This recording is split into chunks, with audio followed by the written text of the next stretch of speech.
बात ऐसे है कि हमारे भी पेपर आने वाले हैं, तो हमने संहिता पढ़ रहे थे। तो संहिता पढ़ते पढ़ते हमें ध्यान आया कि क्वेश्चन कुछ डिस्कस किया जाए संहिता का।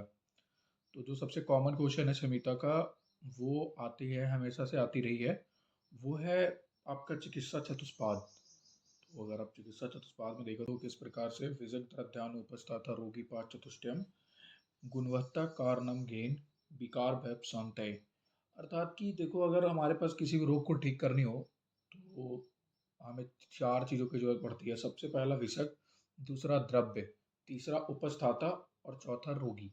अगर हम विषक की बात करें, जिसको आज के टाइम पे हम डॉक्टर बोलते हैं, फिजिशियंस बोलते हैं। द्रव्य अर्थात ड्रग्स, जो हम मेडिसिन देते हैं। उपस्थाता अर्थात नर्सिंग स्टाफ जो हमारे यहाँ क्लिनिक में काम करते हैं। और रोगी, एक पेशेंट होना जरूरी है जिसी पे आप रोग सही करोगे।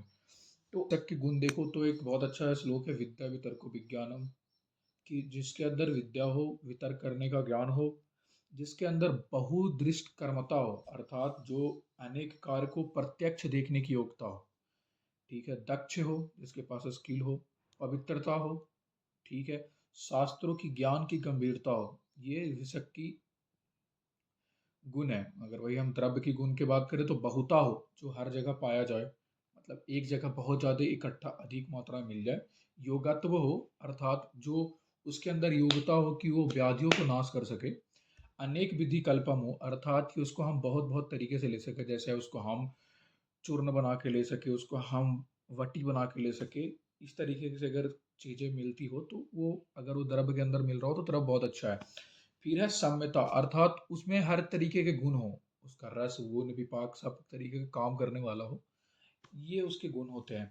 अगर हम उपस्थाता की बात करें तो उपस्थाता में उपचारज्ञता बोली गई है, अर्थात कि जो भी उपचार करने वाले हैं उनके अच्छा खासा नॉलेज हो, उसको उसने ट्रेनिंग, मतलब ट्रेनिंग कर रखे हो। दक्षता हो, अर्थात स्किल हो। इसमें लिखता है कि वृत्ति, वृत्ति अर्थात कि वृत्ति जाए उससे, उसके अपने रोगी से। तो ये होती है। तो ये इस केस के अंदर आती है। सौ इसके अंदर उपस्थाता का ये दिया गया है।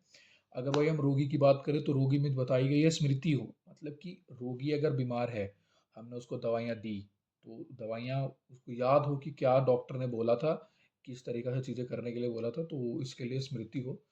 अभिरूपी हो, अर्थात निर्भयता, मतलब उसके अंदर डर ना हो अपने रोग को बताने में।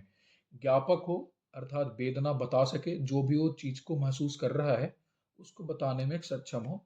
और दूसरा दिया गया है कि वैध वश विवर्तता हो, अर्थात कि जो वैध जो बोलता हो उसको सुनता हो, समझता हो और उसको काम करता हो। तो ये रोगी हैं के मतलब चार गुण हैं।